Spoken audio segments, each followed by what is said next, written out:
This clip was taken from the series Asking for a Friend, what we all think but think we shouldn't. The entire series can be found at fromthefray.com/asking.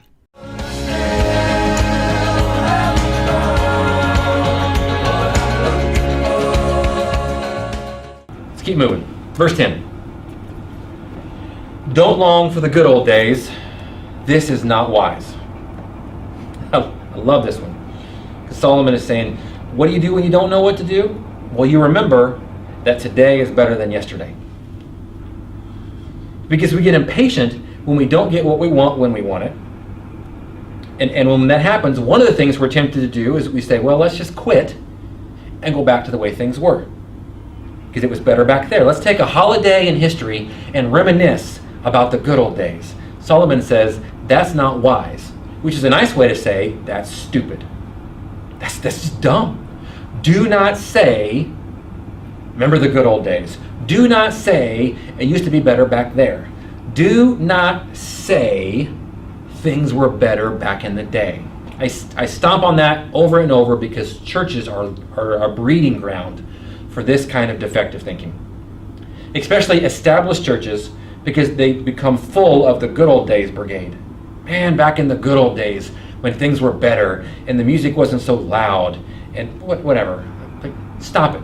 The truth is, this is going to hurt. There are no good old days. Zero. There are no good old days. It's been said that the good old days are a combination of a bad memory and a creative imagination. Because what we tend to do is we think of the good old days only in terms of the stuff that went good, and we selectively forget all of the problems and challenges that were present back in the day. We forget that back in the day, the good old days, listen, they had its own, those times, wherever they are for you, it had its own unique set of challenges and problems. It was hard back then too, just like it's hard now. But for some reason, every generation, man, I'm passionate about this one, every generation for some reason says, we're the golden generation, and everything's going downhill after my generation. Evolution peaked with us, and these dumb kids, well, they're devolving, they're going backwards, things are going to hell in a handbasket once my generation handed the reins off. We all say that. Oh man, good old days, those were my generation, and then things got worse. No, they're not.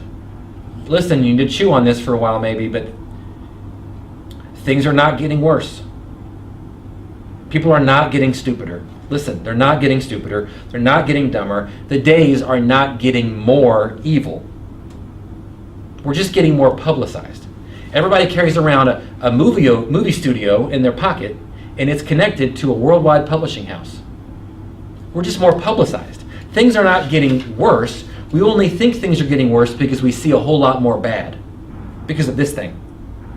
But the times are not getting more evil. The times have always been evil. Always. And Christians need to hear this because I can give you a million examples, but what happens every winter, right around December or right after Thanksgiving, we start saying there's a war on Christmas. It used to be I could say Merry Christmas. It used to be I could say this. Now there's a war on Christmas. Back in the day, man, it was better, but now there's a war on these Christmas Christian values. Maybe, only if you consider this. There's been a war on Christmas ever since Herod tried to kill baby Jesus at the first Christmas. All right, then there's always been a war on Christmas. And if you fast forward 3 decades to the right, to the first Easter, by that time, the government and the church had teamed up and they killed Jesus. So I think he would have a problem with us saying things are getting more evil. No, they've always been evil.